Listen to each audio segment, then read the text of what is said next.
like can vividly remember the first time that I used heroin, because, at that point I had been like doing drugs off and on for the better part of 20 years, and nothing really worked anymore. Like nothing gave me like the desired effect of like truly being able to check out and not caring about anything that was happening in my life. And the first time that I used heroin, I felt that feeling, and it was like the first time in 20 years that drugs actually worked on me. And that was like the start of a 6-year super toxic relationship that I had with heroin, and then eventually fentanyl.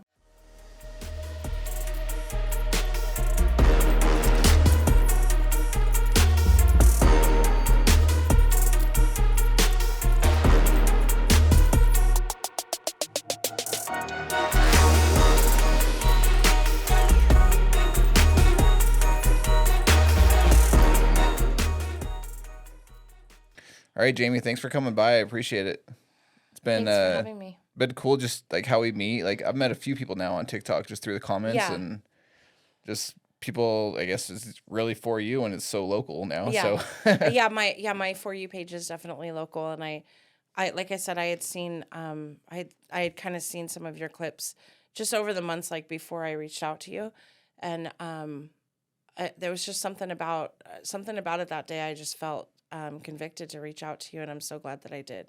yeah, it's Yeah. awesome. It sounds like there's a lot of like of the similarities of stories and just like a growth mindset. So I Yeah. love hearing from other people like that. Yeah, absolutely. I know I love the name of your podcast, Rain Brings Growth, because I think that's pretty indicative of my life.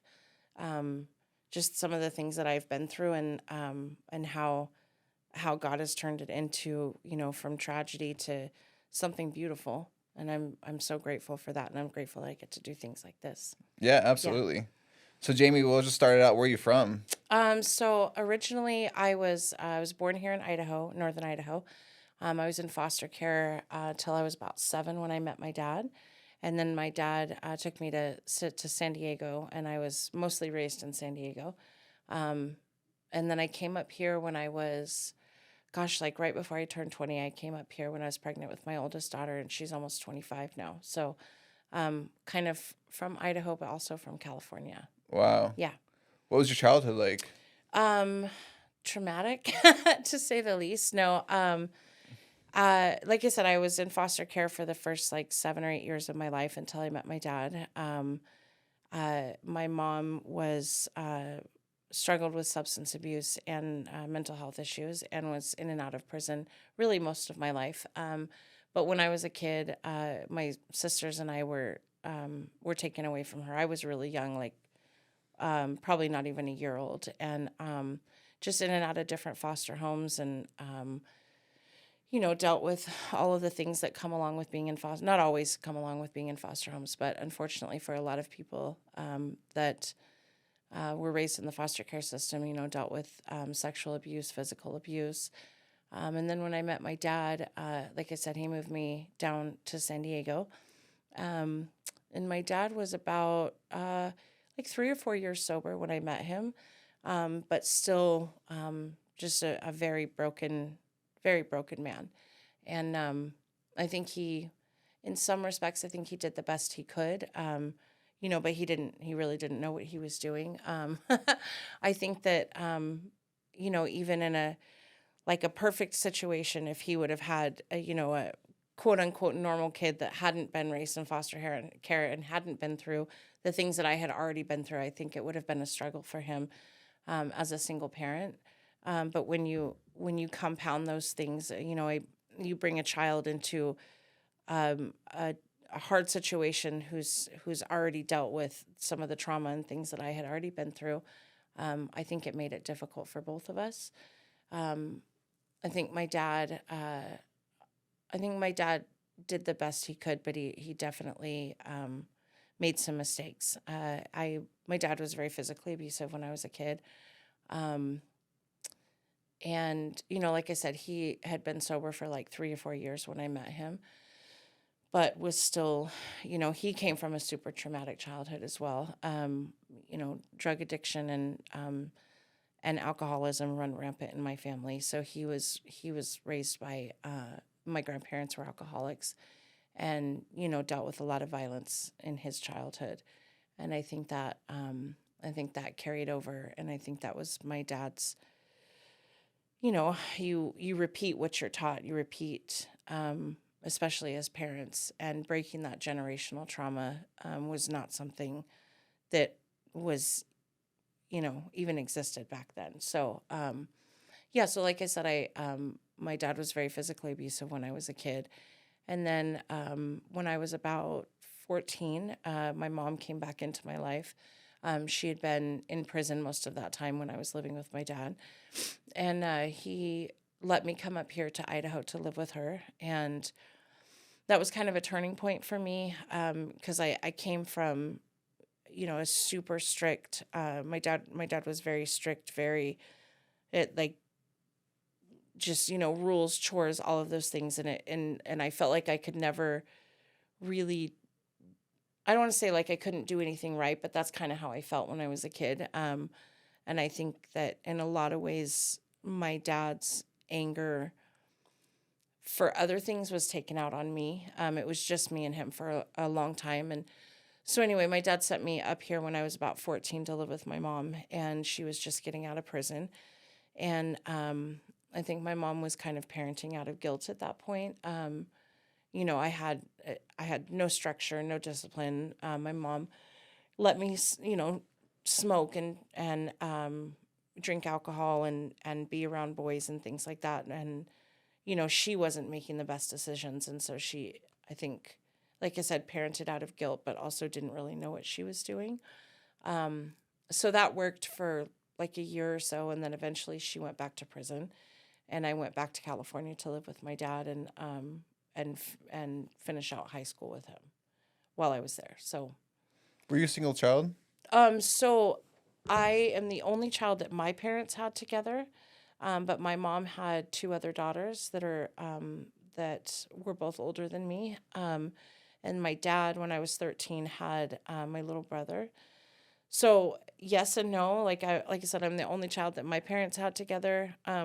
But I was mostly raised as an only child with my dad because my sisters were still here in Idaho.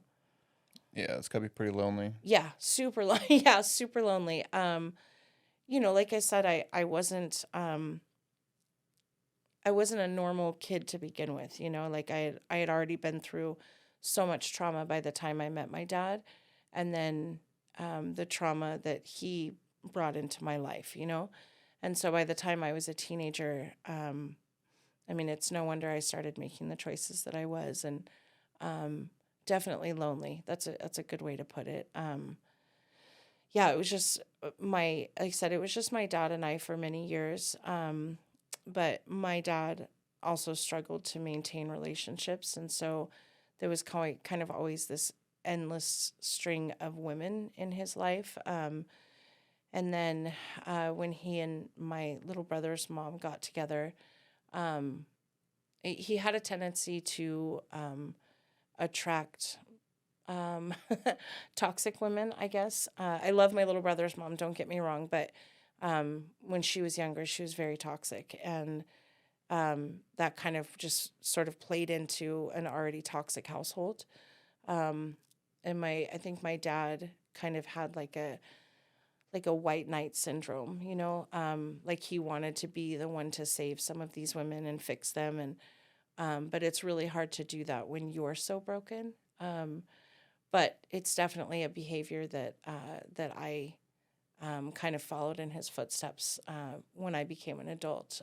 Just inability to maintain healthy relationships and healthy friendships, and being so broken inside, but still like having this desire to like fix other people. So I too had a string of like unhealthy relationships for many, many years. So yeah, some of those things for a long time were not like generational curses that were being broken. So How was your relationship with your stepmom? um s- gosh, so she wasn't really my stepmom. They broke up like before my little brother was born. Um I was a teenager. I was like 13, 14, and already starting to be super rebellious. dysfunction just all throughout our household. And I think she wanted to help, and she did in some ways. But she was significantly younger than my dad. She was only like maybe 10 years older than me at that point. She was in her very early 20s. And she was also dealing with some substance abuse issues at that time. And I think that I think she tried to help the best that she could. Every once in a while, my dad would like date someone that was around, like stuck around long enough to kind of see the abuse and see how my dad treated me and like what I was dealing with. And I think that a lot of them wanted to help, but kind of as soon as they like became close enough, or I would start to get close to them, if they would say something to my dad, like, why do you treat her that way? Like, why, that's not the kind of parent that she needs. She needs someone to be there for her. You can't physically hurt her the way that you do.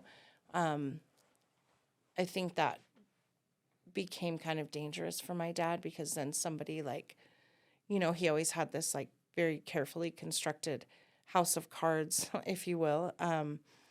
And kind of this perception that he put off to people that he was a single dad just doing the best he could. And I think in some senses that's true. But there was a lot of dysfunction, a lot of abuse that went on behind closed doors that most people didn't see. And if they did, nobody really stood up to him. So there wasn't really anybody that could save me, I guess. It's not the best way to put it, but in a sense that could save me. Yeah. Yeah.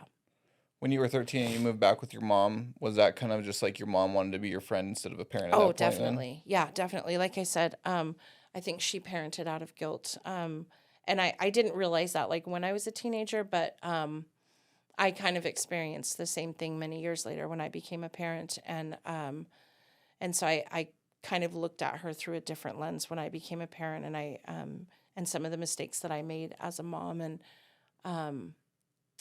she definitely wanted to be my friend. And she didn't know how to be a mom. My mom was not a bad person. She was a good person. She had a kind heart. She was generous. She was an incredibly beautiful person inside and out, but she wasn't a good mom. She didn't, I think she did the best that she could with what she was given, which wasn't very much. I talk about having a traumatic childhood, and like the fraction of things that I know about my mom's childhood are 100 times worse than anything that I ever experienced. And so it's no wonder that a lot of that generational trauma continued to be passed down, from my grandparents to my parents, and then my parents to me. And in some senses, I've passed some of that down to my daughters.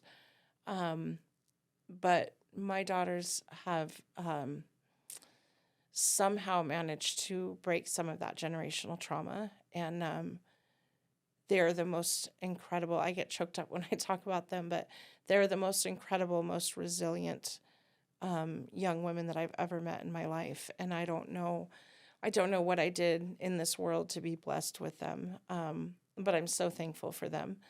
But they have a lot of my good qualities and very few of my not so good qualities. And I'm grateful for that. But especially my oldest daughter has broken so many of those generational curses. And I've told her many times that she is the mom that I wish my daughters could have had. But, we don't know what we don't know. And I think that when my daughters were little, I parented out of survival, sometimes out of guilt. I did sometimes what I thought was right and sometimes what I knew wasn't right. But somehow they have turned out to be amazing young women, and I'm so proud of them. That's awesome. Yeah. Yeah. So then you went back down to Southern California with your dad then, Mm-hmm. and then did you end up graduating high school and all that down there, or? So I made it to like a month before my graduation, and literally dropped out like a month before my graduation. I had been struggling with substance abuse as a teenager. And it was, I mean, I knew like at a very young age that I didn't party like my friends did. Um, there was something different about the way that I partied, and it wasn't like a weekend thing. It just was different. I didn't really know like how to internalize it at that age, but I just knew something was different about me. Um, and when I was 17, it was like right after I turned 17, I knew something had to change, but I didn't really know like, how I was gonna stop doing the things that I was doing. So but I did know that I needed like structure, I needed discipline, I needed to do something. So I decided that I was going to go into the Army after graduation, and I went through, the whole process. I was sworn in, and then I immediately after I stopped going to school, like a month before my graduation, I started using heavier drugs, and I ended up getting pregnant, like right before what would have been my graduation. And so did not go to basic training. It's crazy too because when I was a kid, I like wanted to be in law enforcement. Like that was what I wanted to do as a career. And so when I enlisted in the Army, I enlisted as military police, which is kind of funny. Like it's just kind of ironic that that was like my dream when I was a kid and when I was a teenager. And sometimes I think about like where my life could have been had I followed that path versus the path that I did take. But not in the sense of like, oh, I wish that it would have been different. Because I think that everything that's happened in my life, like none of it, it was never not supposed to happen. Like it was all, I truly believe that, since before I was born, that God had a plan for me, and part of that plan was walking through that trauma and walking through those tragedies to get to the other side. It took a long time to get to the other side, but I feel like that's kind of where I'm at right now. But it's definitely it's been a painful journey at times. What was it that you think drew you towards like the law enforcement side? Is it going through everything you went through as a kid and wanting to help others then, or? So that was part of it. That was kind of like the social work aspect of it. I had an incredible social worker when I was really little.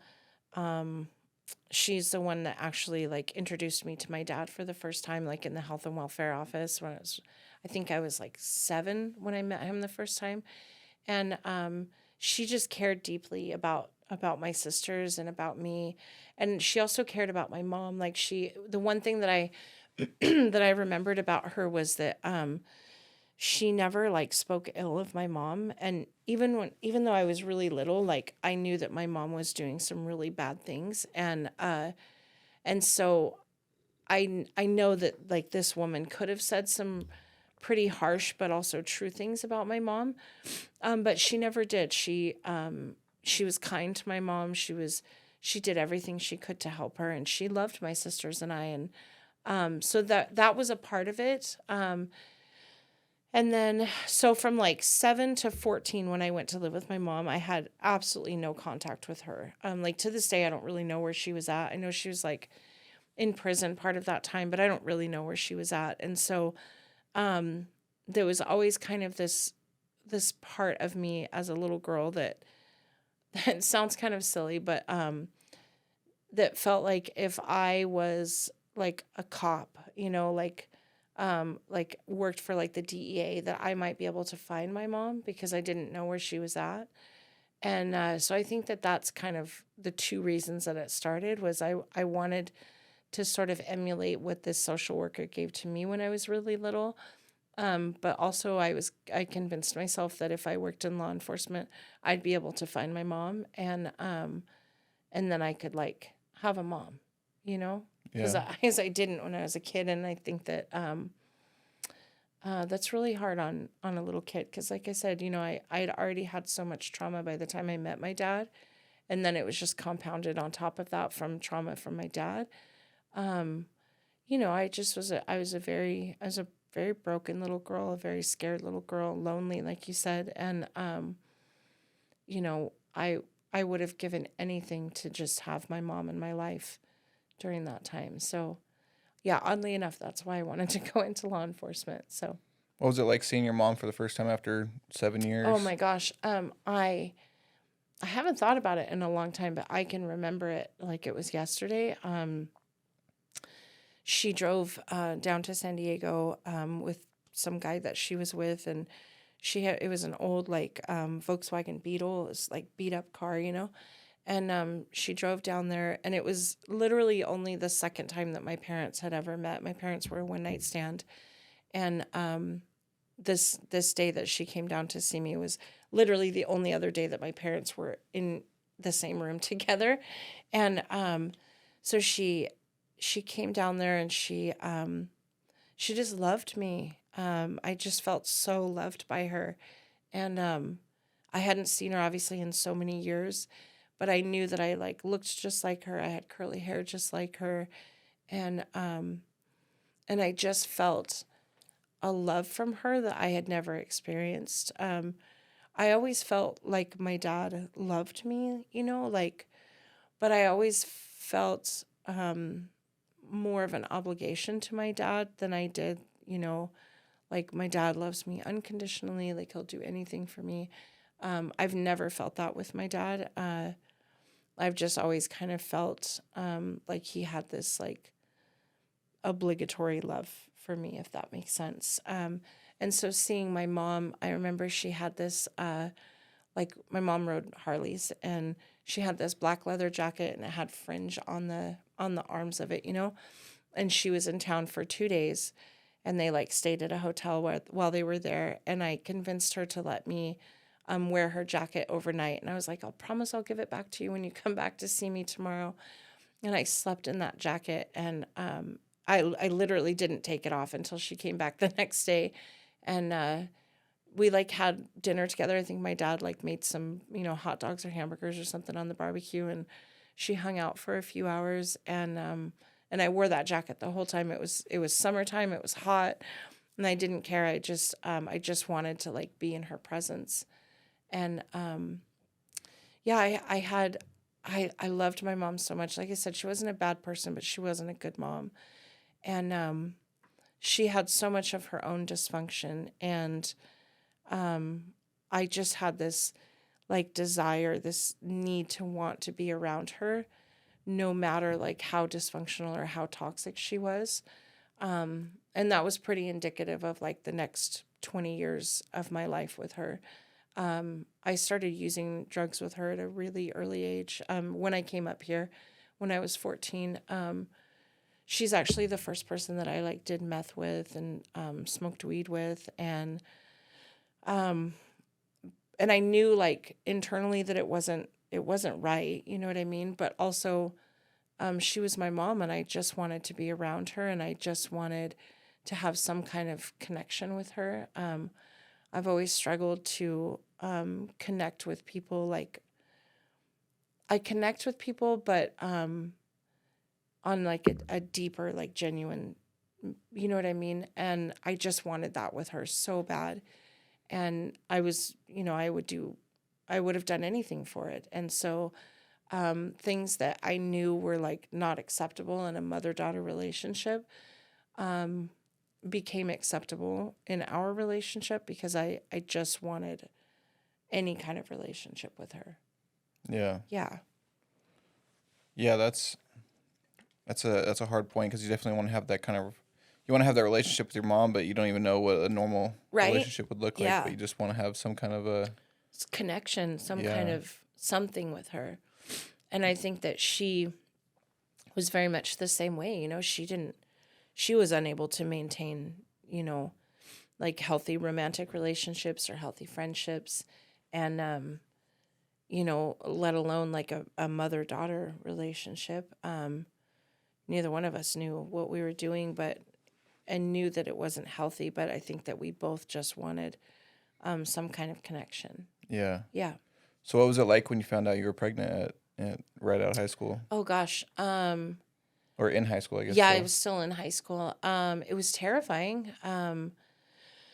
So that pregnancy actually wasn't with my oldest daughter. I knew that like I wasn't going to get to go to the army. I knew that I was using hard drugs pretty heavily at that point. And I knew that like I also knew that I like needed to stop, but I didn't really want to stop, if that makes sense. I was super young and it was still a lot of fun at that point, and like I knew that I was supposed to stop because everyone around me was telling me that I needed to stop. Um, but like I said, at that point, life was like still fun, and I didn't, at 18 years old, like you can't imagine the consequences, like you can hear them because people around you are saying them. But to be able to like understand the gravity of what those choices, the kind of life those choices were going to lead me to over the next 20 plus years, I just had no way to grasp that concept. So I chose not to keep that pregnancy.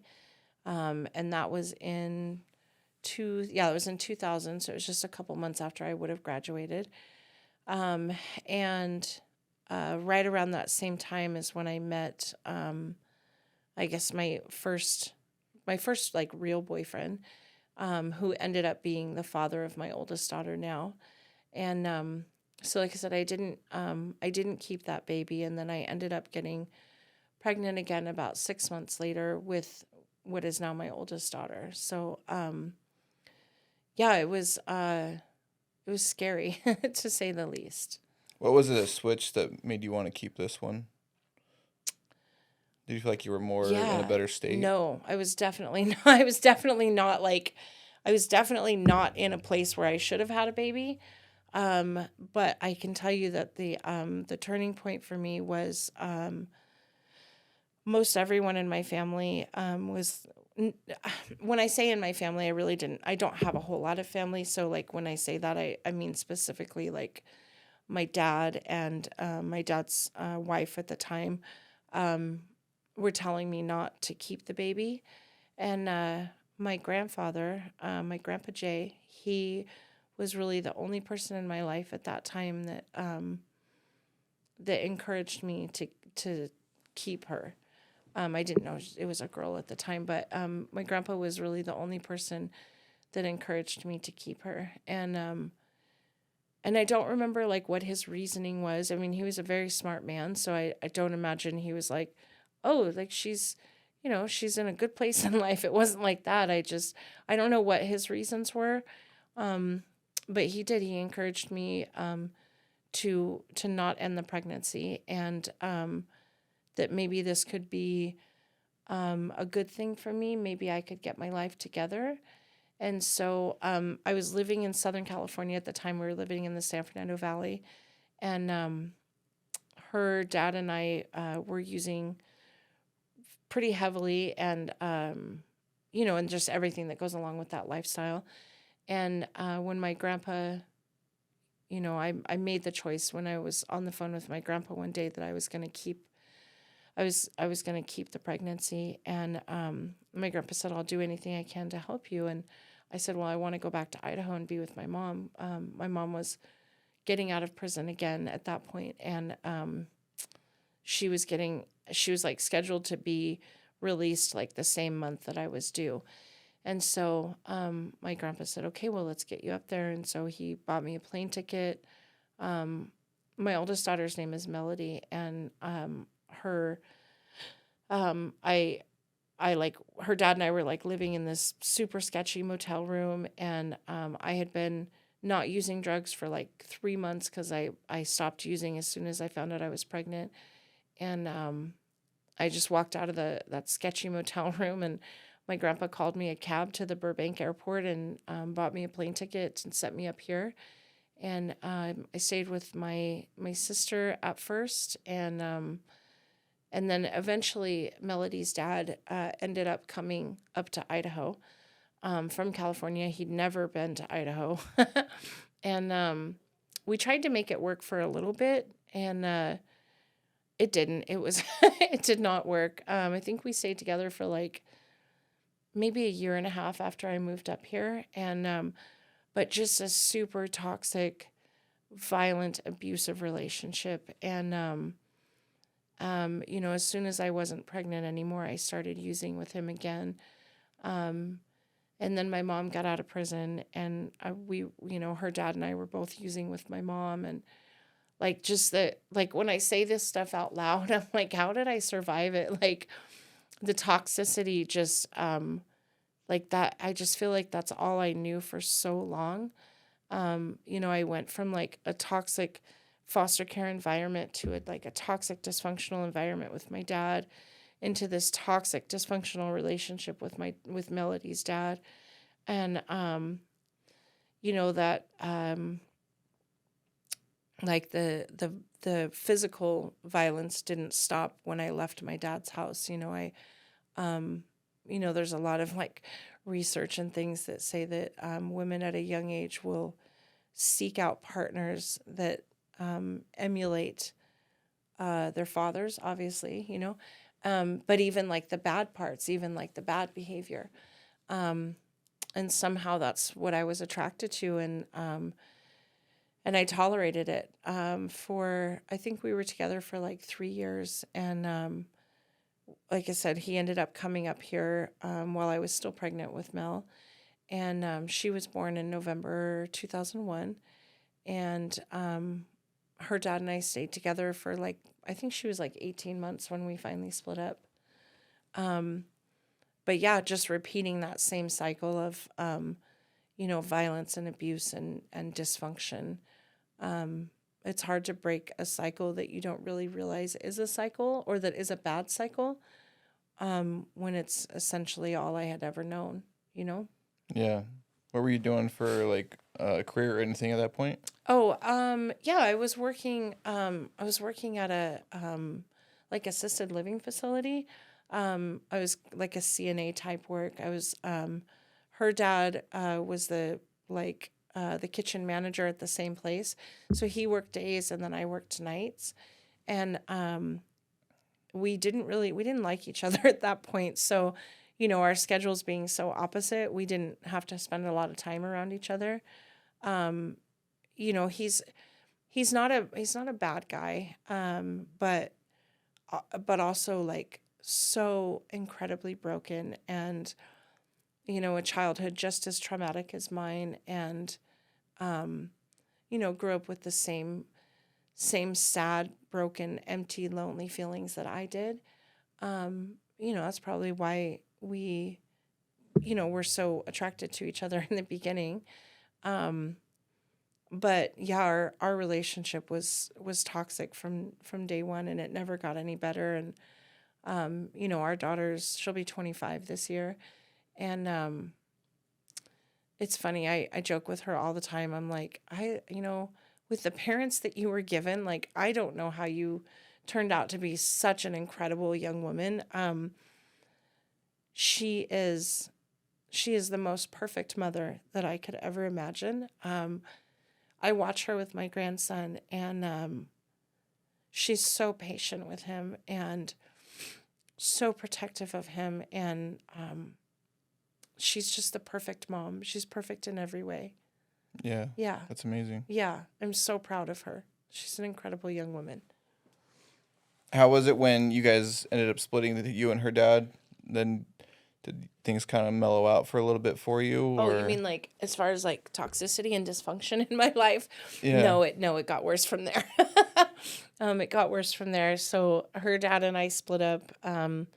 She was, I think, 18 months old when we split up, and I immediately went to my mom. My mom had cancer at that point. It was like one of many times that she was going through cancer treatment, and she was homeless. She was like living in a van in some parking lot behind St. Al's while she was like going through cancer treatment. They let her live out there, and my mom's drug of choice was meth, and so she and was obviously being prescribed like a ton of pain medication because she was fighting breast cancer at that point.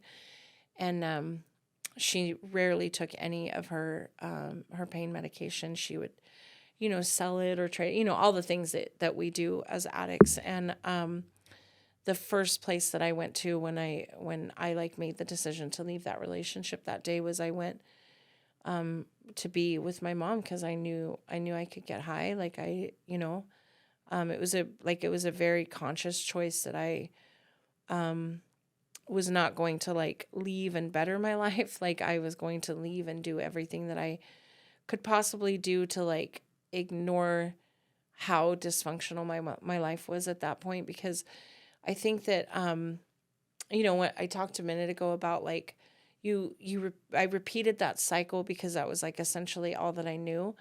But also at the same time, like I knew that it wasn't healthy. I knew that it wasn't good. But I didn't really know how to like break the cycle. I didn't know how. I just didn't have like the tools or the coping mechanisms at that point to reassess and reevaluate and make better choices. I think that I had kind of, even at that young of an age, like resolved to the fact that dysfunction and toxicity were always going to be a part of my life. Like that's just how it was going to be. I didn't know how to fix it. I didn't know how to not invite toxic men into my life. I didn't know how to not be toxic with men.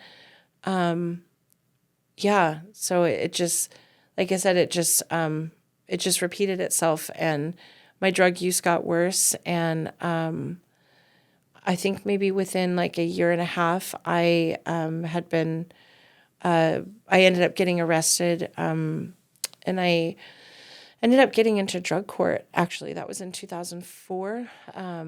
And I spent the next couple years in drug court. I ended up graduating in 2006. And Was that your first time ever getting in trouble with the law? yeah, for the most part, I had when I yeah, when I was younger, like right after I turned 18, I did get into some trouble. And then I got, when I was released from all of that, that's when I got pregnant with Melody, and then ended up coming up here. So for the most part, yes, that was kind of the first time that I had been in trouble. But are you familiar with drug court? Like Ada County Drug Court, it's a specialty court. It's not too familiar with yeah, it, so no. it's essentially like super intensive like drug treatment for adults that are charged with felonies that are drug related. So it didn't necessarily, like, my charges at that time were like grand theft, I think another one, but at any rate, they weren't like a possession charge. They weren't like an actual drug charge, but they were definitely drug related charges. And so when I was in custody in Ada County, I like went through the screening process to be, to see if I was like an eligible candidate for drug court. I think it's changed now, but at that time it was like a minimum of like a 16 to 18 month program, super intensive, like outpatient, counseling, all of the classes, random UAs, a lot of UAs, urine analysis, drug tests, and you had to go to like 12-step meetings. So it was like kind of my first personal experience with recovery. Like I said, my dad had been sober for a little bit when I met him, and he did like 12-step programs or 12-step meetings. And so I kind of grew up like around a lot of 12-step recovery type of environment. But this was my first experience like in my personal life. And so I did drug court. It took me 2 years to graduate. And, I haven't remained clean and sober that entire time since my graduation in 2006. But I will say that, like the basis of what I know recovery to be and long-term recovery to be, and kind of the principles by which I try to live my life by today were first fostered in me during my time in drug court. So even though my life hasn't been perfect since I graduated, I wouldn't be who I am having not gone through drug court. And what I learned about myself, it was my first time like going through working my 12 steps and like working with it's called having a sponsor, someone that worked the steps before you and can like show you how they do it every day. And then at some point you get to give back to somebody else what was given to you, right? So that sort of core belief of like giving back what was given to me is why I like to do things like this podcast, and why I do the steering committee for the crisis intervention team here in Canyon County, because it goes back to somebody showed me how to live differently all those years ago. Someone shared their story with me. Someone made me feel not so alone. Someone shared with me about their absolute worst day of their life and what brought them to the moment that I was talking to them. And it made me feel like I wasn't alone in this world. It was also my first kind of introduction to, I guess I would say like a concept of God, because I have a genuine relationship with God today. But at that point in my life, it was just kind of a word that I knew. They call it like a higher power in 12-step meetings. And that's kind of what it was to me. Like it certainly was not a personal relationship. It certainly wasn't an understanding that no matter what, I would never be alone. It was literally just a word to me that, I just kind of went through the motions with it at that point, if that makes sense. Yeah. Do you feel like those programs, like the drug court and 12 steps, are as valuable for people if they're forced into it, like court ordered, versus if it's voluntary? Yeah, I think it can be, because, for me, it was voluntary in the sense of like, I had to plead guilty to the charges in order to be accepted into drug court. So it was voluntary in that sense that I willingly pled guilty, but forced in the sense of, for a long time in drug court, I did the right thing because I had a fear of going back to jail. But at some point, that belief changed, and I began doing the right thing because it was the right thing to do. So that's another kind of foundational belief that was given to me 20 years ago that I've held on to all of these years. So I think that it can be, I think it can be beneficial whether it's forced or voluntary. I think it's entirely up to the individual at that point, because, a person can be like essentially forced to go to like a drug treatment program, and they don't want to be there and they fight it for the longest time. But then at some point, like things begin to shift, and at some point, they begin taking suggestions and following direction, and something changes for them. So perhaps in the beginning they were forced to do it and didn't do it for themselves, but things change over time. So yeah, I think it can kind of go both ways. Were you ready for that change? I know you said like when you were 18, you weren't ready to give that up. Yeah. So by the time I got into drug court, I think I was 23 when I got into drug court. So it was a few years later.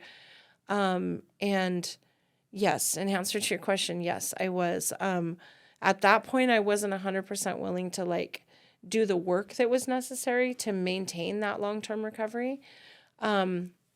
But I definitely was motivated to change. Melody was, I think she was about 4 when I got into drug court, and she was living mostly with her dad and her stepmom, and I just wanted her. I wanted to be in her life. Her dad and I still had such a like tumultuous, volatile relationship. It did get a little bit better though, like when I was in drug court, and that's not because we like, sat down and came to this mutual understanding and respect for each other. That's not, it was because I wasn't using drugs. While I was in drug court, I remained clean and sober that entire time. And so I had a clarity when I would like approach a situation with him. I was able to look at it through a different lens the longer that I stayed clean. Also, I had a lot of people in my life at that time that supported me and supported my recovery. And, when things would go south with her dad, or we would, inevitably like have some big argument, because we always did. We just were so toxic around each other. I always had someone to call. I had women in my life that, that supported me and walked me through those times. I was also living in I was doing this program called the Chrysalis program. And so I did Chrysalis and drug court at the same time. And Chrysalis is kind of the same thing in the sense of like, it's a program that is designed to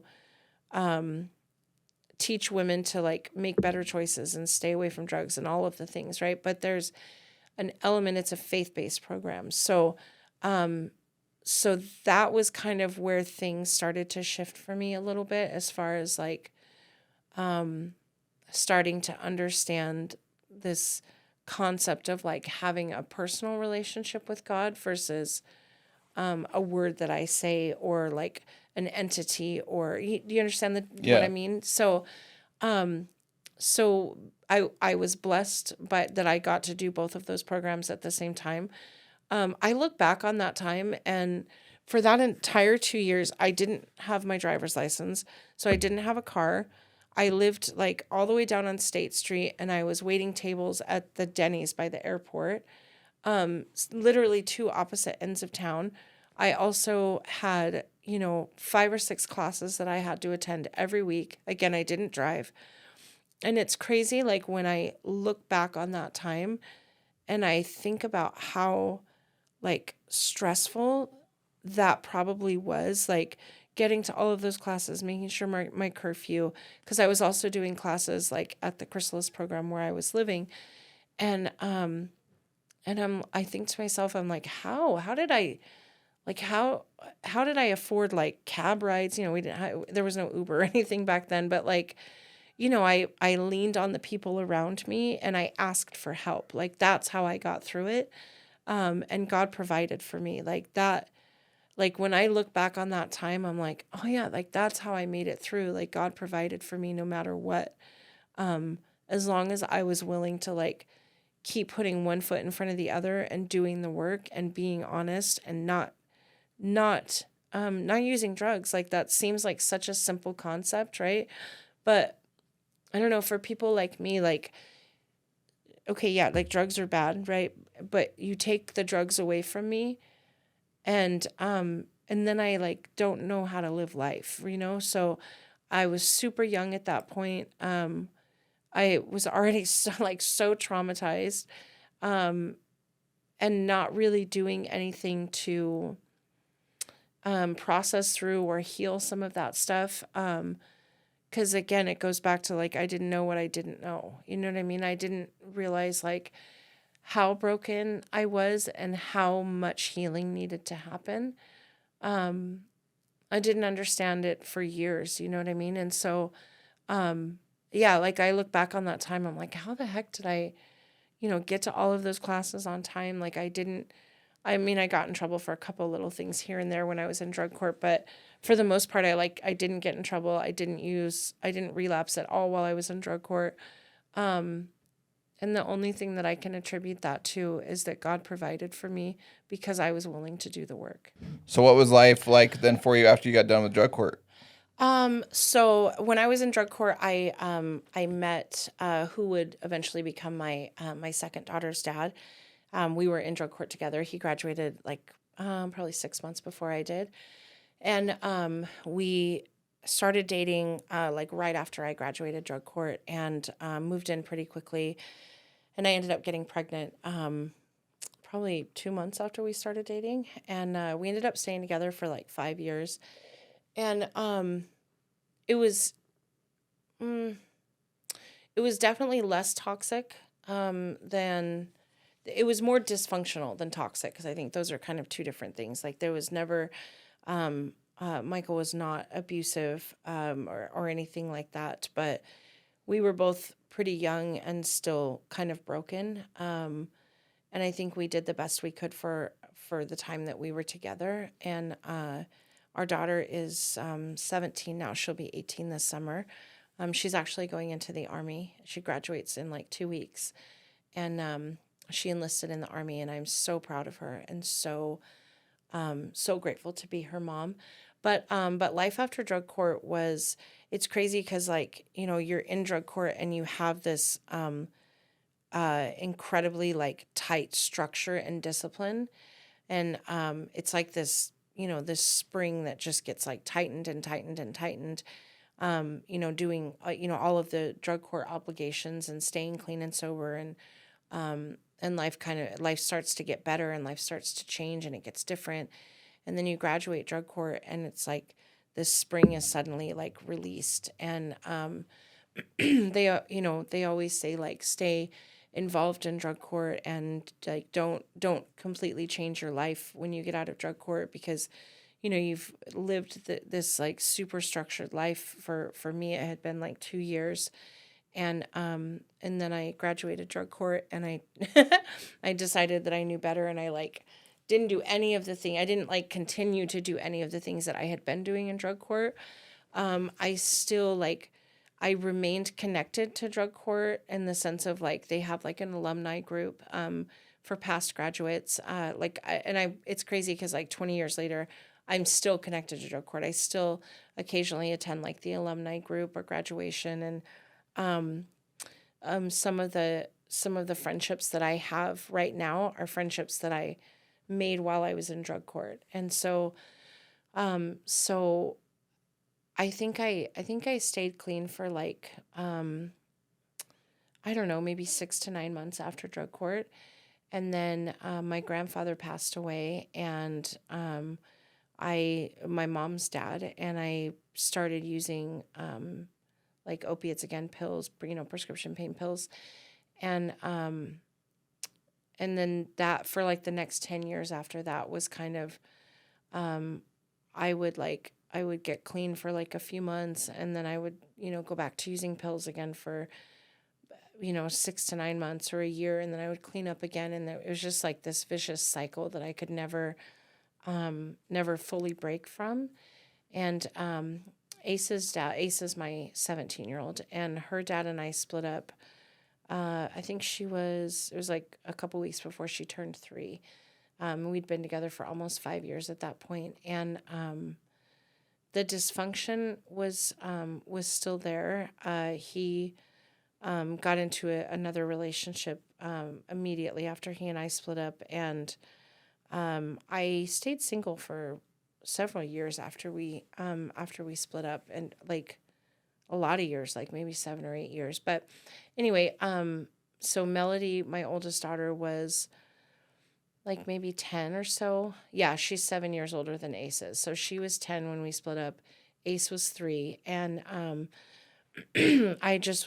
was a single mom. Ended up going back to school. I started at Boise State when Michael and I were still together.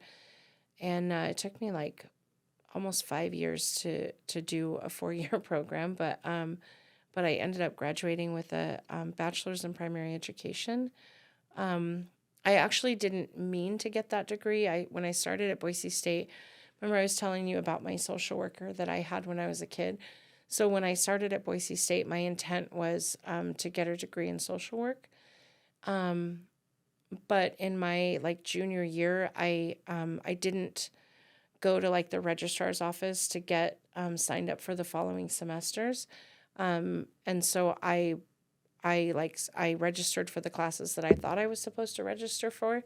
So by the time it like came time for me to graduate, I was nowhere near a social work degree, but I was super close to having an educational degree.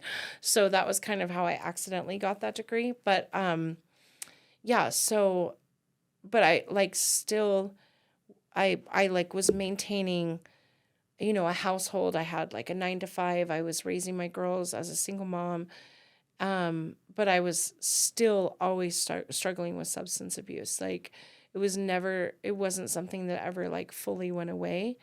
Um, but, like I talked about my dad always having this like carefully constructed house of cards. That was, it's definitely something that was passed down to me, the ability to like, um, on the outside make things look like they were okay. Because I still had a job and a car, and, I made dinner for my daughters every night. But like what was going on behind the scenes and internally, um, I was broken and lost and, um, continuing to use prescription pills. Um, yeah, so I don't know, it never fully went away. Like it took a probably 15 more years before like something actually changed for me. Yeah. Yeah. Yeah, that's quite a journey. I mean, that's like, were you when you were using the pills, did people know, or was that kind of something you just kept hidden, or? I think I like convinced myself that nobody knew. But the people that were closest to me, definitely knew. Ace's dad always knew. That it was actually like a big part of the reason that we split up. Um, we of course we both had a part in the dysfunction of our relationship. And my part was that there was like this constant dynamic of dishonesty, because I was using pills and like, hiding it from him.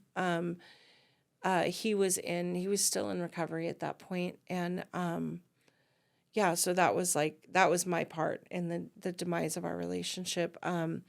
So he always knew, like there were a couple people in my life that kind of always knew, but like for the most part, like it was a very isolated thing that I did, by myself. Did that affect like your work life and stuff like that? It would occasionally, it yes and no. Like I shouldn't say no. Yes, it absolutely did. I'm kind of minimizing at this point, but yes, it absolutely affected my work life. I ended up going to work for Ace's dad in like 2013. I worked for his company for like 3 years, and I was able to like maintain the outward appearance that everything was okay. Um, but Mike and I have always kind of had, not so much anymore, but like for many years we had this dynamic of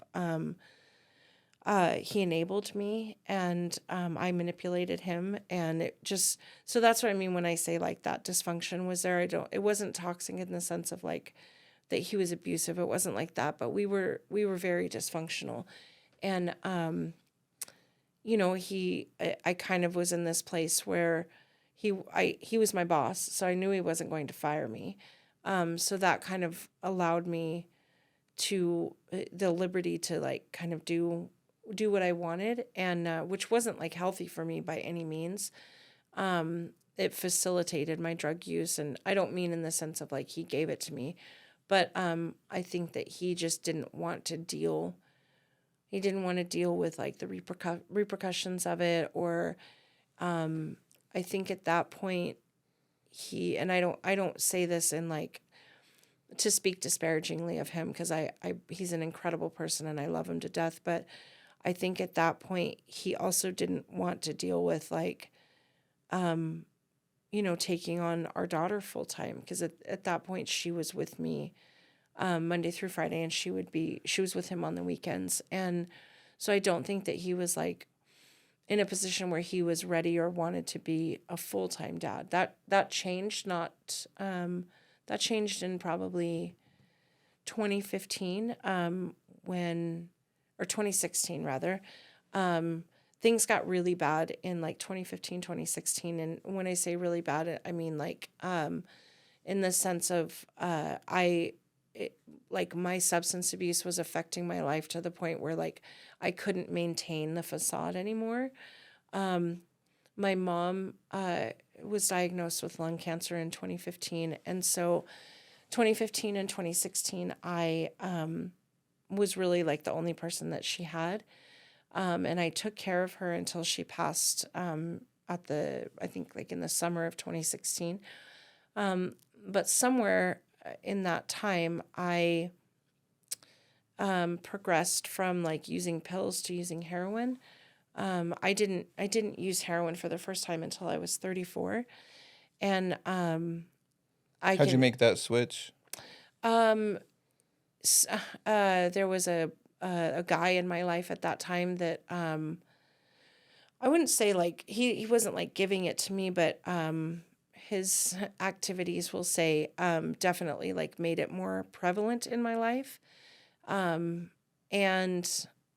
it was the very first time that I ever used it was honestly like out of spite. I was like pissed off at him because he just it's a kind of a long story, but I won't bore you with it. But it was kind of a spite thing, like, oh, you're gonna do it, well, I'm gonna do it now. And I like can vividly remember the first time that I used heroin because at that point I had been like doing drugs off and on for the better part of 20 years and nothing really worked anymore. Like nothing gave me like the desired effect of like truly being able to check out and not caring about anything that was happening in my life. And the first time that I used heroin, I felt that feeling. And it was like the first time in 20 years that drugs actually worked on me. And that was like the start of a 6-year super toxic relationship that I had with heroin and then eventually fentanyl. Yeah. Were you, I don't know too much about heroin. You were just smoking it or? Yeah, I mean, I used heroin IV several times during that time, but for the most part, I was just smoking it. A big part of that was that, I had used IV drugs, meth specifically for many, many years prior to that. But I was terrified of like actually overdosing and, I'd been around it. I had seen it happen, to people a couple of different times. And I just had this like intrinsic fear that that's what was going to happen to me. And so I chose to I chose to smoke because to me that was like the lesser of two evils. So was this how you were coping and then with your mom's cancer? Yeah, absolutely. Absolutely. She ended up passing, like I said, at the end of 2016, and I had a really dysfunctional relationship with her. But also I had a very like close relationship with her. I loved my mom unconditionally and she loved me unconditionally. And when she passed, I had been using heroin for probably 6 or 7 months at that point, and everything in my life was like slowly starting to fall apart. Like it wasn't really even that slow. Like it was actually happening pretty quickly, but everything was really falling apart. And Ace's dad came to me one day and said, like, this is not, I love you and I care about you, but like, this isn't, I can't, like, in good conscience, allow our daughter to continue being around you. And that was November of 2016. And so he took her to live with him. And he and his ex, they had a little boy at the time. And within like 3 weeks, I was arrested and had a possession charge. So like my mom passed in September. Michael took Ace in November. And then it was literally on Thanksgiving of 2016 that I got arrested for possession. And so like in that, 2 or 3 month time span, after my mom died, like I made a very conscious choice that like I wasn't going to like process through her death or deal with her death or heal from her death. Like I was going to check out, and that's what I did for a long time. So I got that possession charge and ended up getting it had been like 10 years since I had been in trouble, and I ended up just getting like felony probation from it. And so I like, I get out of Ada County onto felony probation, and I like went to live in a halfway house, and And life was just, it was shit at that point. And I think I like made a couple of like feeble attempts at like trying to get my life back on track. But honestly, like I was so broken at that point and so like detached from God and disconnected from God that I didn't even know like where to start to even try to rebuild my life. My oldest daughter was a teenager at that time. She was like, kind of going into high school, and I wanted to like step up and be the mom that she had known most of her life, and but I was so like still so traumatized from like my mom's death. My mom died in my arms, and and I stayed with her that literally until she took her last breath. And I look back on that now and I'm like, no wonder I was so traumatized, but I don't know, for me, like when I was walking through that trauma, like it was just kind of I don't really know how to explain it. It's hard to explain. Like it just was life like that. It was just like another crappy thing that was happening in my life. And I didn't have like the coping skills or the wherewithal to like even know where to start to make my life any better. So I just continued doing what I was doing, because I would have these like moments of reprieve when I was using where I could check out and like nothing, like life didn't hurt as bad in those moments. And so I just kept chasing that. And so like I said, I was on felony probation and like kept failing drug tests, and eventually I got sent on a rider, and I was gone for like a year or something like that. And That was your first time doing like some time? Yeah. Like in Idaho, it was my first time doing like actual prison time, which a rider isn't like really prison, but it's prison, Yeah. that. So yeah, so I got off my rider in 2018.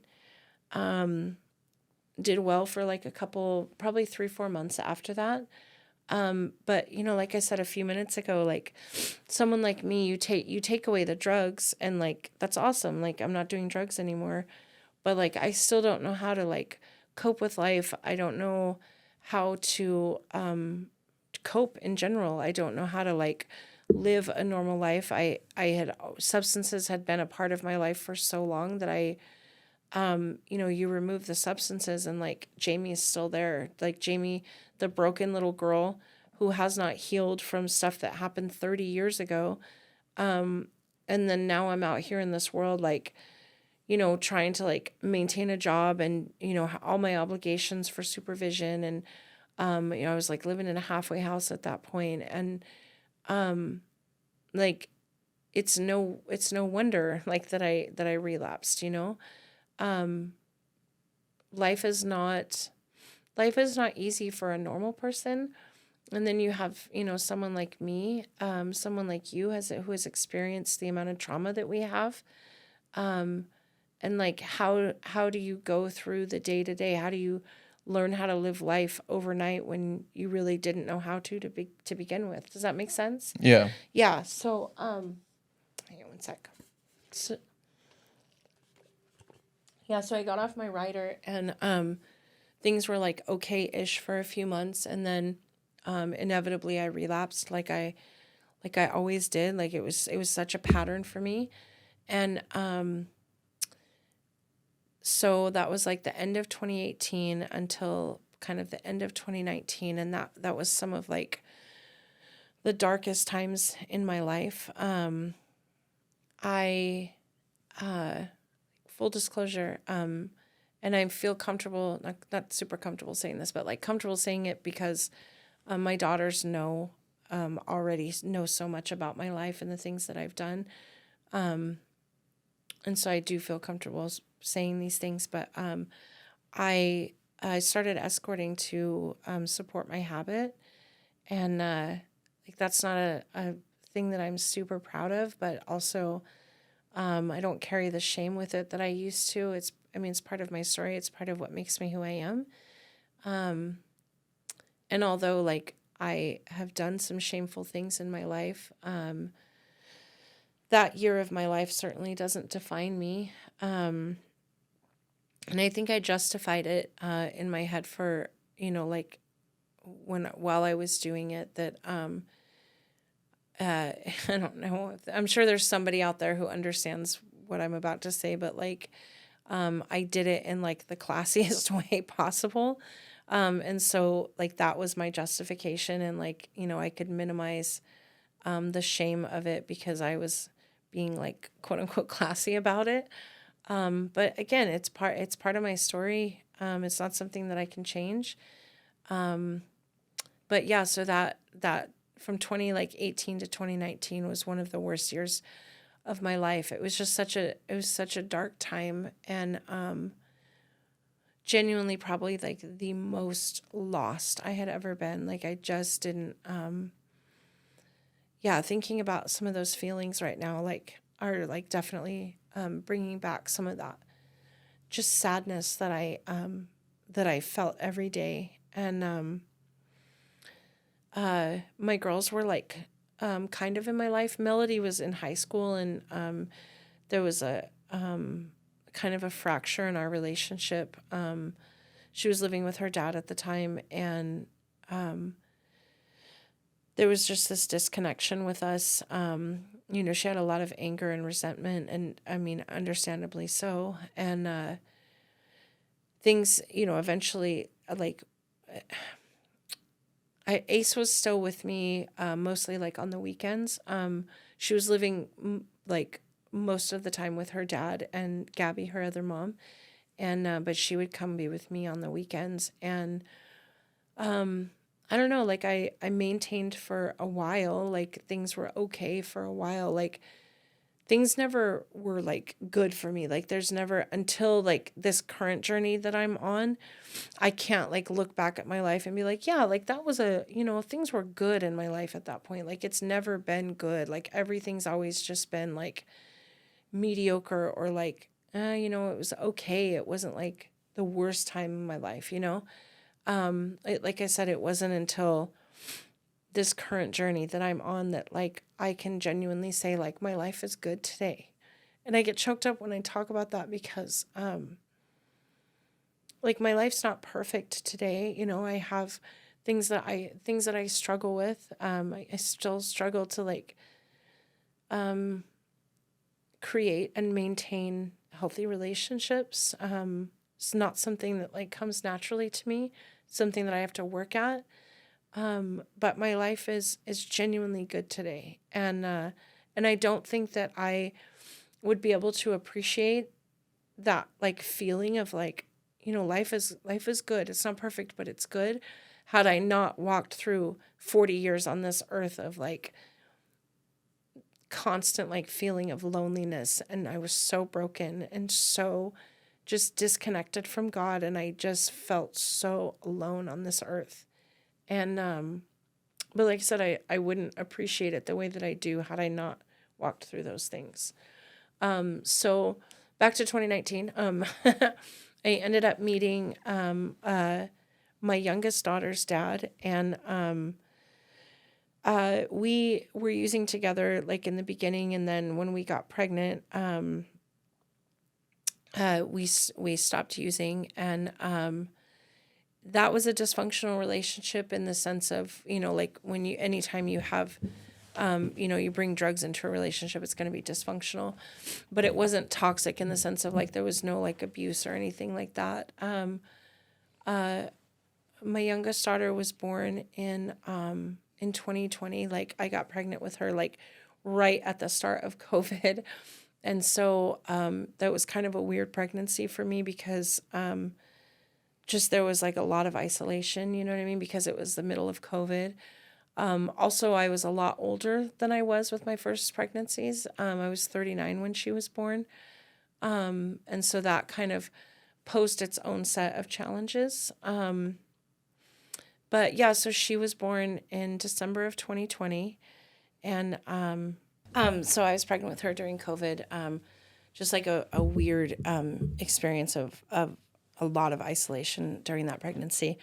But her dad, Sean, he's a great guy. He's 10 years younger than me. And this was his first child. He was, my daughters my daughters still adore him. And he's a great guy. I don't think that we were ever like meant to have, like a lifetime relationship. But he was a good man, and he did his best to like, so like I said, we were using when we first got together, and then, and we stopped using when I got pregnant. And after Harley was born, let me back up just a little bit. So my oldest sister was diagnosed with pancreatic cancer when I was pregnant with Harley. And so for the last year and a half that she was alive, she passed in January of 21. And I was blessed to like be able to be in her life. She was more of a mom to me than a sister. She had a lot of the same trauma that I did when we were kids. She like never knew her dad, and so she essentially aged out of the foster care system. And so she was 4 years older than me, but she was always more of a mom than a sister. And when she was first diagnosed, I was still pregnant with Harley, and so I wasn't using at that time. And she had gotten to the point where like she wouldn't let me be in her life if I was using. But because I was pregnant, I was clean, and so I got to maintain a friendship with her before she passed, and I'm so grateful for that time, because I can't imagine like the regret that I would have if I had been using that time or during that time and like wasn't allowed to be in her life. I can't imagine the regret that I would have. And so she passed about 6 weeks after Harley was born. Harley's my youngest. And I remember like the day that she died. It was January 11th, 2021. And I had been clean for a little over, right about a year at that point. And I made it was a very conscious choice that I, once again, was not going to like deal with her death or heal through it or process it. I made a very conscious choice that day that I was going to start using again. And that's what I did. And at first, the first like couple times during that relapse, it was heroin, because that had been my drug of choice for a long time. But then when I wasn't able to find heroin, that's when I was introduced to fentanyl. And so that feeling that I talked about the first time that I used heroin was something I experienced the first time that I used fentanyl. And, but by this time, like, there was even more trauma that I was running from, and like even more, adverse feelings and emotions that I didn't want to deal with. And so the fentanyl gave me that same reprieve that I had gotten with heroin, several years prior. And so I used fentanyl for about 9 months, and this was in 2021. Mind you, I was still on supervision at this point, and I had a great relationship with my probation officer, although I will say that he probably should have violated me long before he finally did. Did you have multiple dirty UAs during that time? Oh, yeah, and like admissions of use. Like I was always super honest with him, and he tried. He advocated for me. He gave me so many resources. He tried so hard with me, and it would work for a little bit, and then like life would happen or something would happen or nothing would happen. But eventually I would relapse again, and this went on for like 3.5 years when I was on supervision with him, and so in 2021, like I said, I was using fentanyl, and fentanyl was just different. It it had a hold on me in a way that was so different than any drug had ever had me in its grips. Mind you, I at this point, 21-ish, 22 years of of struggling with substance abuse. But there was something, and people that have used fentanyl, like, I'm not the only one that feels this way. Like, there was something different about it. I just, no matter, like, I wanted to get away from it, and I literally, I couldn't. Like, I could not get away from it. And Sean is Harley's dad, and he was mostly clean during that time. There were several times when I manipulated him into using with me. Again, like, that stuff doesn't, like, feel good to say out loud, but I mean, that's the truth of my story. And that's where, like, the dysfunction in that relationship came in. He enabled me a lot. I have a fairly strong personality, and his personality is a little bit softer than mine, and so he struggled to, like, set boundaries and say no to me, and I knew that, and so I played on that, and I manipulated him, and so I think that my part in the demise of that relationship was certainly, like, my drug use, but just the manipulation and the dysfunction that goes along with that. Again, that stuff, like, doesn't feel good to admit, but what I have found is saying that stuff out loud and, like, owning my part in these situations and owning my part in my life is, for me, like, that's how I heal. That's how I move forward, is owning my stuff, So, so like I said, he was, like, mostly clean during that time. And he was also on supervision. And, so we got this little apartment, here in Boise, and, Harley was a baby. I was a stay-at-home mom, which was kind of I think that added to, like, some of the adverse feelings that I was having during that time. I had never been a stay-at-home mom. I've always worked. I've always worked full time, and Ace, my teenager, she was 12 at the time. She came to live with us. We had this little apartment, and Sean was working, like, 60 hours a week, and at first I, like, hid my use from him, but then it got to a point where, like, I really didn't care. I was so miserable and so broken that I didn't even, like, attempt to like, hide it from him anymore. Like, I was pretty blatant about it. And because I have a stronger personality than him, there was really nothing that he could do. I also didn't really, like, I wanted to not continue using, but I also knew that, like, stopping using meant that, like, I was going to have to face my life. You know what I mean? I was going to have to face losing my sister, losing my mom. It had been 10 years since I lost my mom at that point. Or no, not 10 years. It had been, like, 5 years since I'd lost my mom at that point. But, like, I had never faced it. You know what I mean? I never, like, walked through that grief or, allowed myself to, like, sit with those feelings. And so it was just, like, trauma on top of trauma on top of trauma that just kept compounding. And I was, like, making these conscious choices to not deal with it and to not heal from it. And so kind of the culmination of all of that was in December of 2021, Harley turned 1. And I had gone through a detox here in Boise 2 different times in that same month.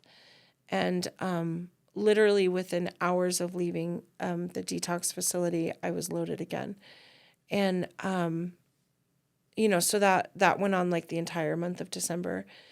And December 29th, I was at home. Sean had gone to work. Ace was on like winter break from school, so she was sleeping in, and I was in the living room with Harley.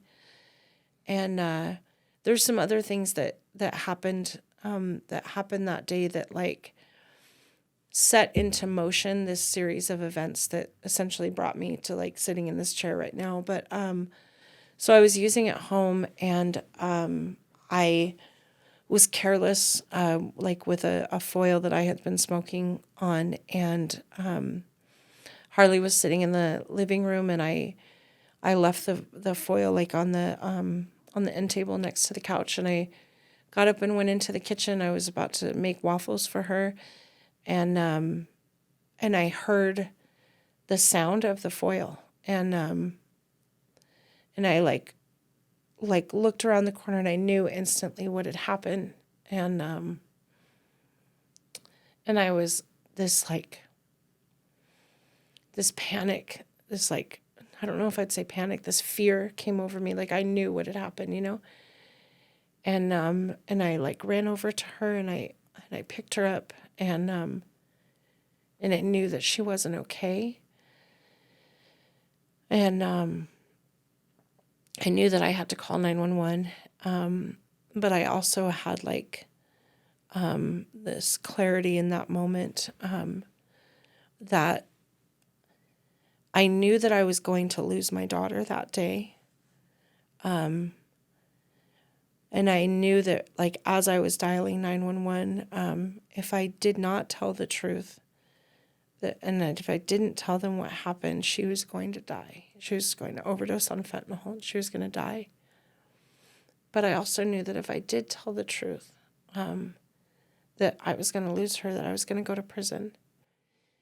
And so I made the choice to tell the truth when the dispatcher answered. And I, I told her what happened. And she asked me if Harley was breathing, and she wasn't breathing. And so the dispatcher walked me through doing CPR on my baby.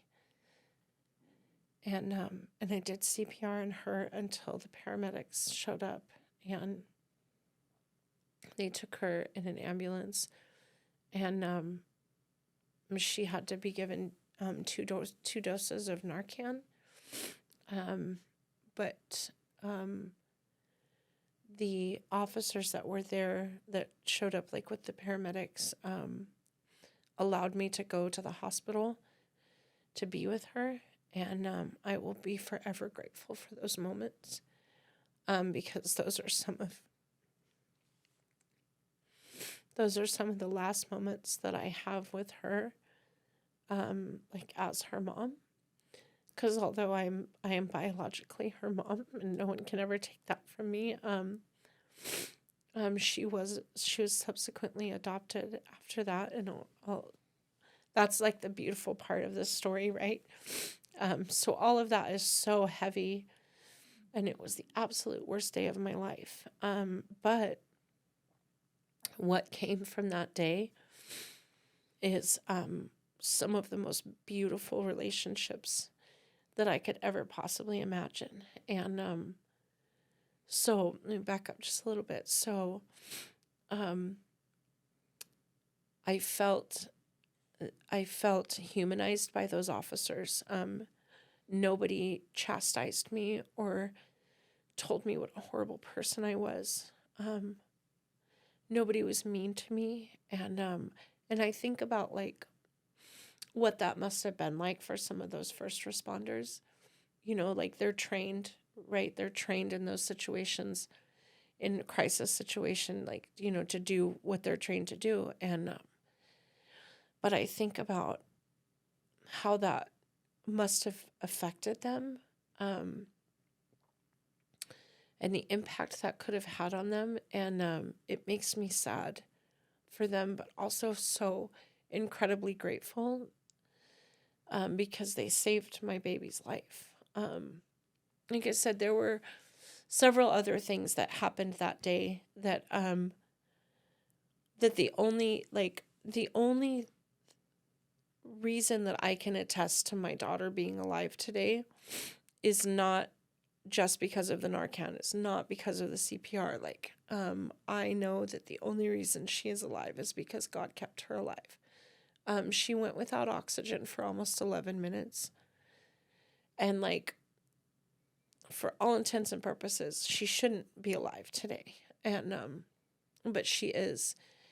And the only reason I know in my heart that is because God kept her alive, because there was a plan, right? It goes back to like that none of this was never not supposed to happen. Like that day was always part of my story. There was nothing I could have done or said leading up to that moment that would have changed it. I genuinely believe that like my entire life like led up to that moment. And so I was arrested, of course, that day. And she was in the hospital for like a day and a half. And then she went into foster care.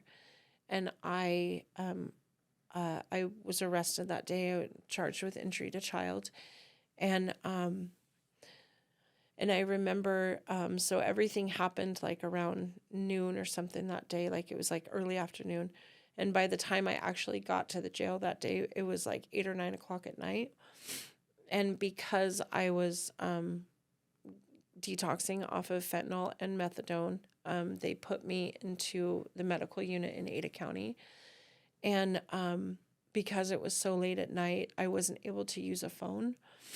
And so I remember like the cell that they had me in, like there was no bed or anything. It was just like it was concrete floor, and there was like a concrete step. And I had a blanket in there with me, and I was like starting to go into withdrawal. And so my body physically was, just all of the things that happen when you're in an opiate withdrawal. And so physically, right, my body was breaking down, but emotionally and spiritually, I was so like empty is the only word that I can use to describe those moments. And because it was so late at night, like I couldn't make a phone call. My oldest daughter had gone to the hospital to be with her, but I wasn't able to like use the phone to call her. So I spent that first night in medical, like in an awful withdrawal detox, but also not knowing if she had made it through the night. Because when I left the hospital, when they arrested me, she was like stabilized. But there was no like guarantee that she was going to be okay. And so I spent that first night literally just begging God, like, please just let her be okay. Please let her be okay. And it wasn't like, please let me out of here tomorrow. Like, please, I don't want to go to prison. Like, please, it was none of that. It was just, I just kept saying the words, like, please let her be okay. Please let her be okay. And the only way that I can describe, like, what I experienced that night is, like, a truly spiritual experience. And it wasn't like, God spoke to me that night and he said, everything's going to be okay. And I was so happy after that, and I was great, and I didn't go to prison. Like, what happened after that was, some of the absolute worst things that I've ever walked through in my life. But again, they opened the door to an absolutely beautiful life that I have today. So like I said, she went into foster care, and they reached out to a foster family to like come and pick her up from the hospital. And this family was like seemingly chosen at random, right? It wasn't, because God was all over this. And so they went, and her name's Aubrey. She and one of her daughters met my oldest daughter at the hospital to pick Harley up, and I didn't have like contact or a visit or anything with Harley for about 3 months after that. And when I finally was like allowed to schedule like a video visit while I was in Ada County, I can remember it so vividly. And you sit at like this chair in front of this like computer monitor screen kind of thing, and then like your visitor pops up on the screen, and then you get to have like a 30-minute or whatever visit with them.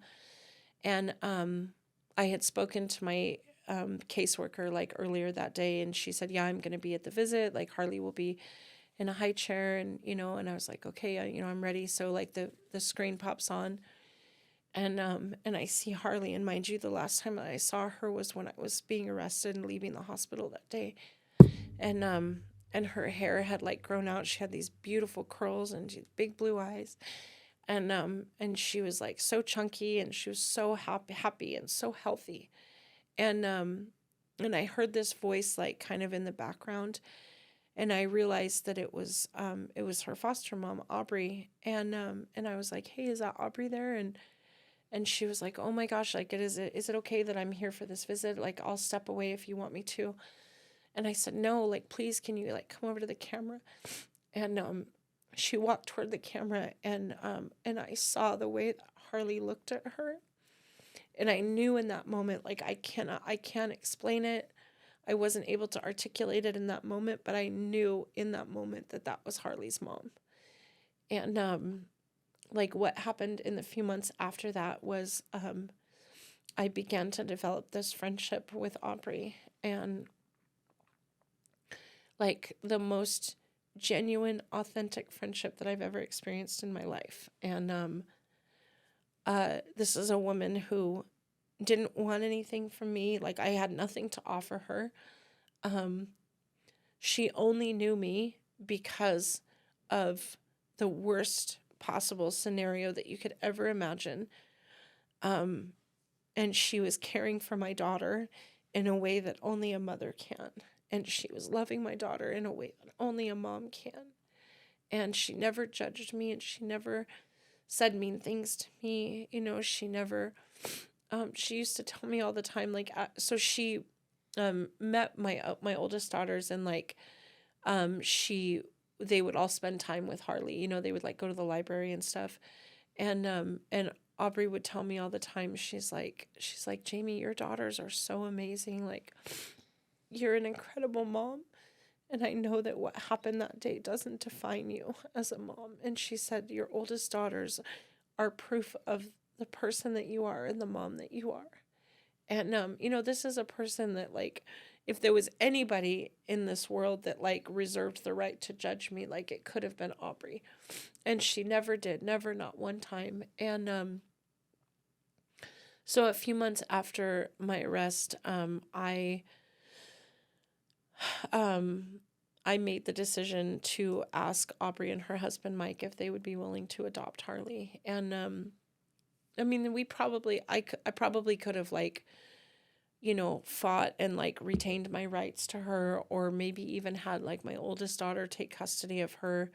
But I just didn't feel like, Melody was young at that point. Like, it wasn't her responsibility. You know what I mean? It wasn't, she shouldn't and I don't mean that Harley would have been a burden, but she shouldn't have been burdened with like, now I have to raise my sibling, while my mom goes to prison. I just didn't feel like that. I didn't feel like that was right. And so when I asked Aubrey if they would be willing to adopt her, they said yes. And Aubrey promised me in that phone call that no matter what, like, she would always keep Harley's best interest, like, at the forefront of her mind. And she said, I believe that it's in her best interest to like still maintain a relationship with you. And she's like, I don't know what the future holds. I don't know what that looks like. She's like, but I want you to know that like, I will never, I will always do what I can to like make sure that you still have a relationship with Harley. Like, as long as you are in a good place and you're bringing good to Harley's life, she said, I'll never keep her from you. And, mind you, she's saying this to someone who has dealt with like abandonment and trauma my whole life. I don't trust people. I don't believe people. I operated under this belief of like, no one really wants to be in my life unless I have something to offer you, right? Like, men don't want to be in my life unless I can offer you sex. Women don't want to be in my life unless I can offer you, like, unless you benefit some way from a friendship. And there was this woman who genuinely was not getting anything out of this friendship, but she still loved me and she was still there for me and she still showed up for me. And so that like started to change some of those core beliefs that had been there for 40 years, that I can trust people and that there are good people in this world, and people can love me unconditionally, and I might not have anything to give them, and so over the next, I ended up going to prison for 3 years, and over the next 3 years, she stayed true to her promise. She brought Harley to every single facility that I was at. When I made it to the work center, she would bring her into the restaurant that I worked at. She brought her to see me on my birthday, on Harley's birthday, on Mother's Day. She showed up in the way that she said that she would. And she's never, still to this day, she's never faltered from that. And I have, like, the relationship that I have with Harley now is she knows me as Jamie, and she and Aubrey have had some conversations about, how come you don't have pictures of me when I was in your belly, kind of, and Aubrey just always explains to her, for the first year of your life, you lived with Jamie and Sean, and then the Lord brought you into our family, and that's where you've been ever since, and that's where you're supposed to be. And the relationship that I have with Aubrey today, like, she's just an incredible human. She has shown up for me and been probably one of the most, like, probably the first truly authentic female friend that I've ever had. And but that friendship came out of, like, such a tragic day, right? And so like, that's the beauty of God's work. That's the beauty of God's hand, that he works all things for good. And I tell myself all the time, like, if it's not good, then he's not done, when, like, life stuff happens, things happen at work, or, like, I have, like, a rocky point in my relationship with my daughters. Like, if it's not good, then he's not done. And there were a lot of times when I was in prison when I was like, God, this doesn't feel good. Like, you know what I mean? Like, this stuff is painful.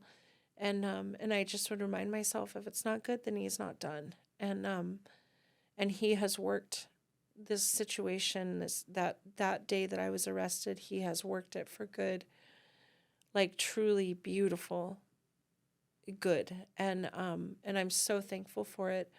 I look back on my life, I'll be 45 at the end of this year, and I can, like, genuinely say that there's nothing I would change about my life. About that day in particular, the only thing that I would change about that day is if I caused Harley any physical pain by what happened, but I wouldn't change what happened. I wouldn't change going to prison, because then that would change the outcome. And I wouldn't be who I am today. I wouldn't be sitting here with you today. Like, I wouldn't be able to give back the way that I try to. I wouldn't have anything that I have today. So, yeah, so that's my story. That's how I got to where I'm at today. Yeah, that's so amazing how God can work in just ways that we don't even understand, or in the moment you think, like, there's no way that God can have his hand in this moment, like people going through pain or going through circumstances that you would never think would be a part of a plan, that like, life always makes sense in reverse, but never going forward. Yeah, it does make sense in reverse. I like that. Yeah. At what point during your whole journey there did you find faith? Because it doesn't sound like you had faith, like, earlier on. No. So, I had kind of like a concept of faith. But truthfully, I think it was, a lot of it had to do with watching Aubrey show up the way that she did. And it's kind of weird. Like, I learned to have faith in a human being before I learned to have faith in God, which is kind of a weird way to put that. But, humans are fallible.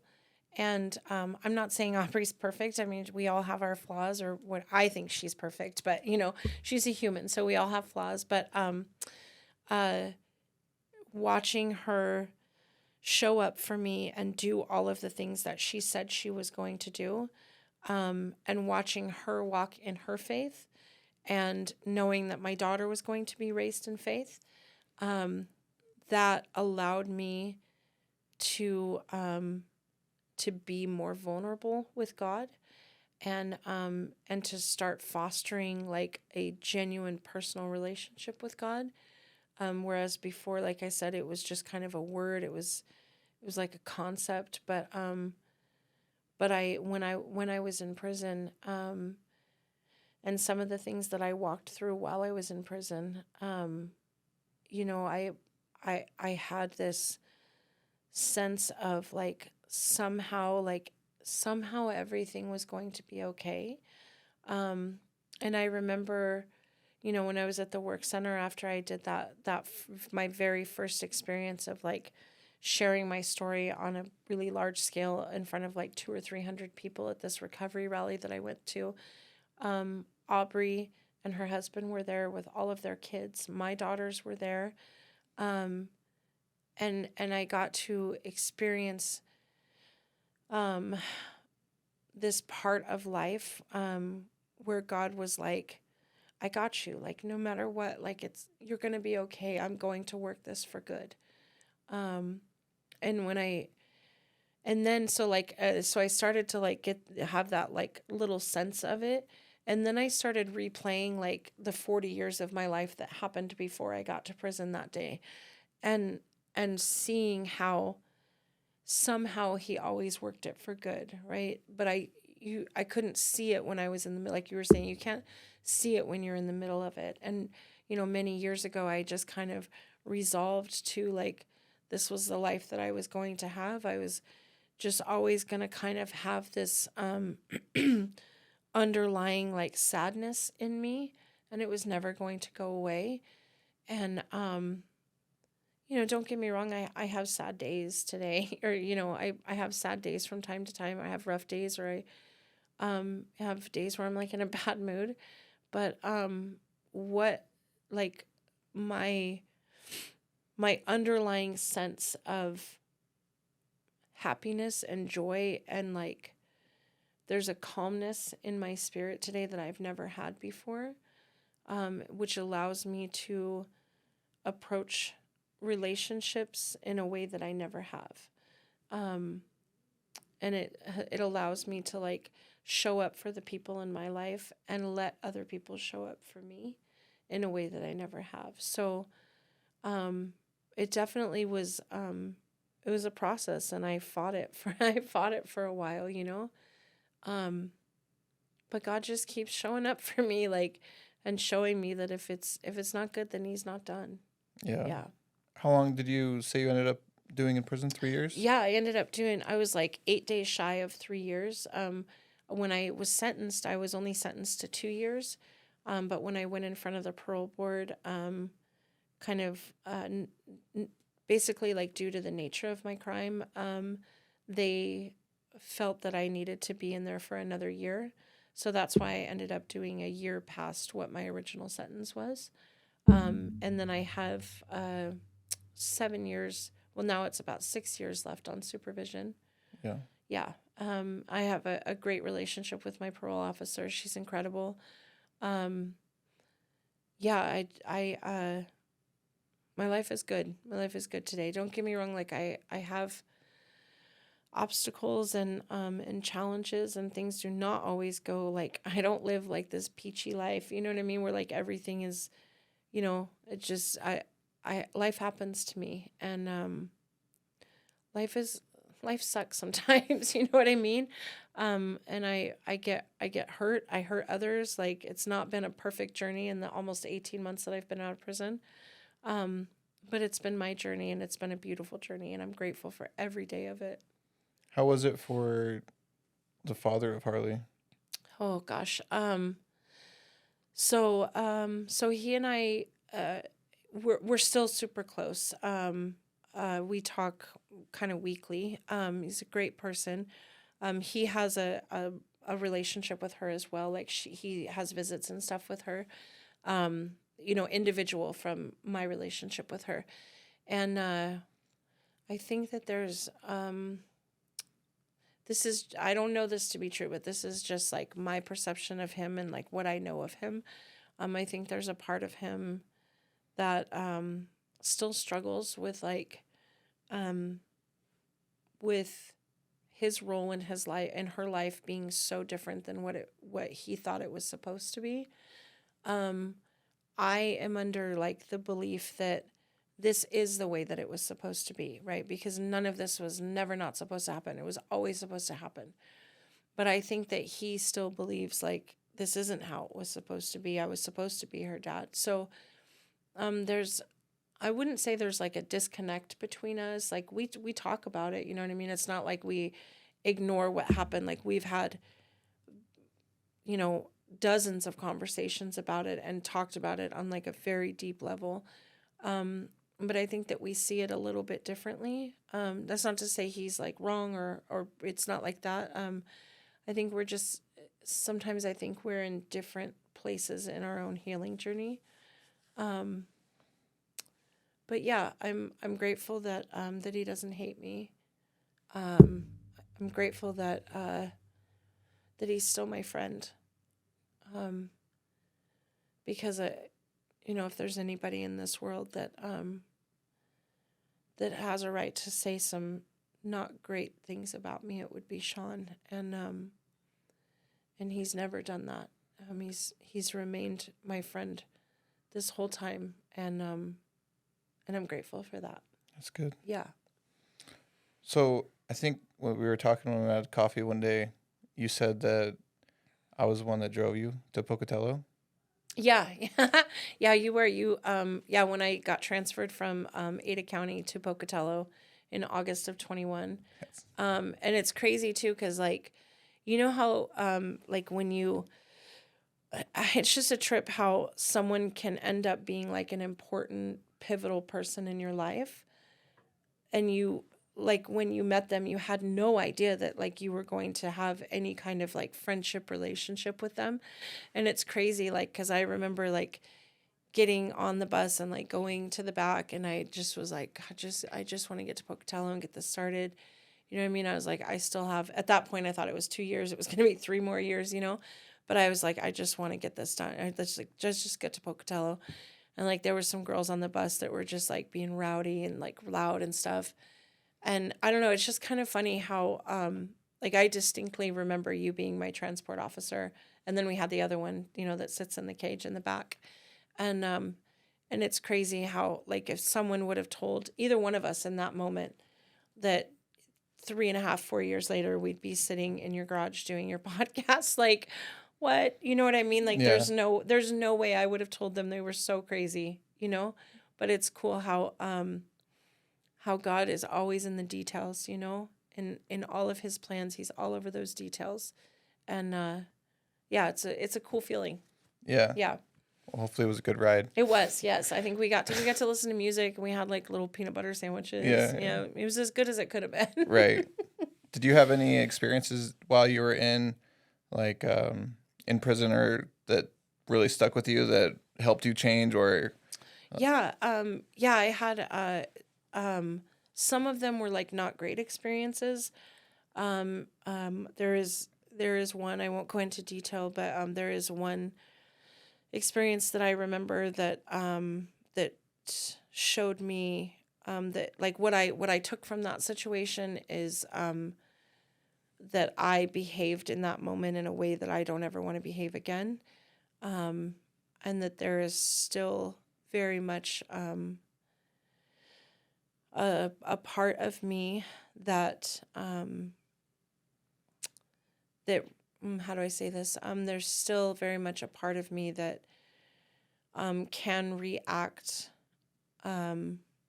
with violence. I'll just say that.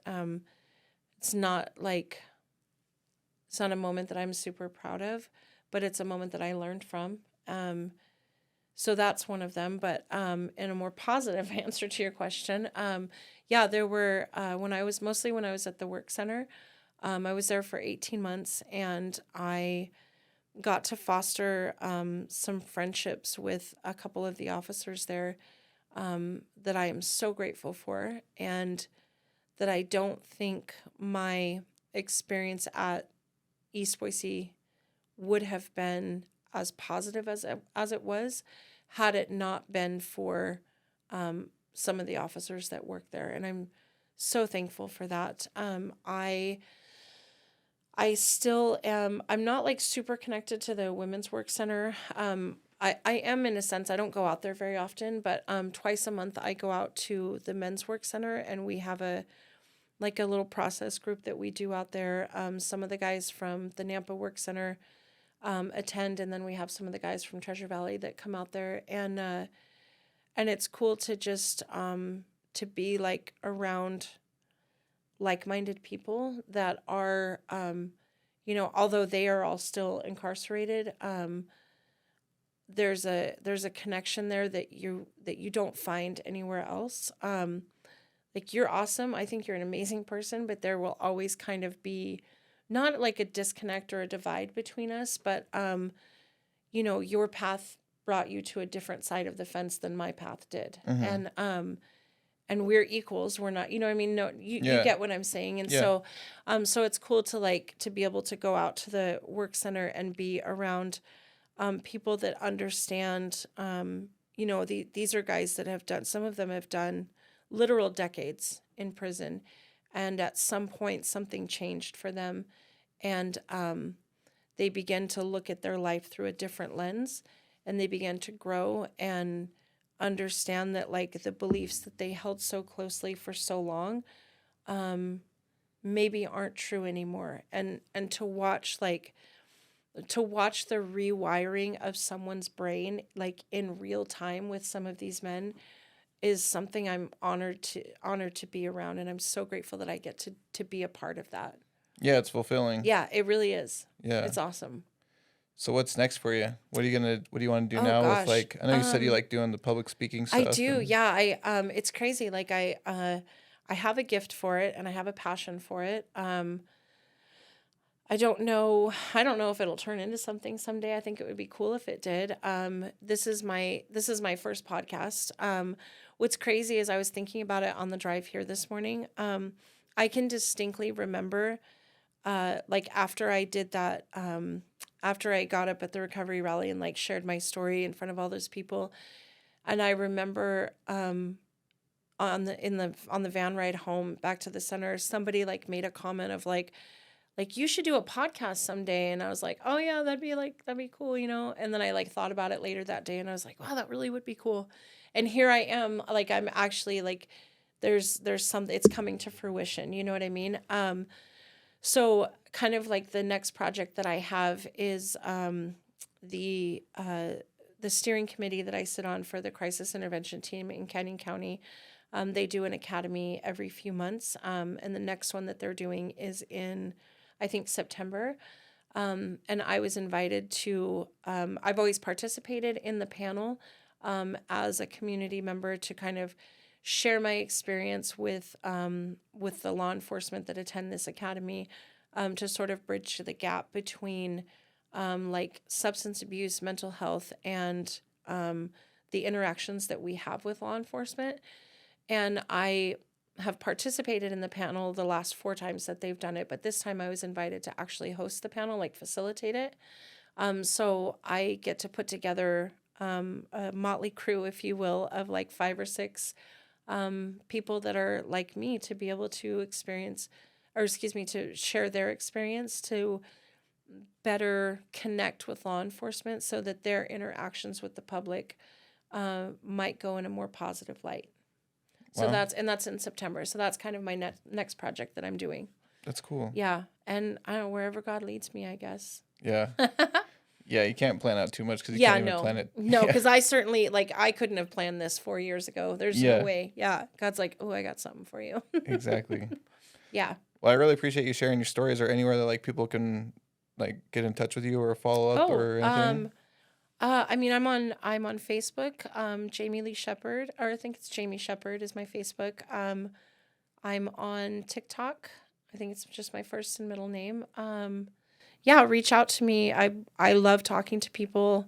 I love knowing people's story. I love knowing what made them who they are. Yeah, so anybody that wants to know more about my story or has like specific questions, absolutely, I'm an open book. And I love sharing about my life. So please reach out to me. That's awesome. Yeah. Thank you thanks- so much. Yeah, thanks for coming on.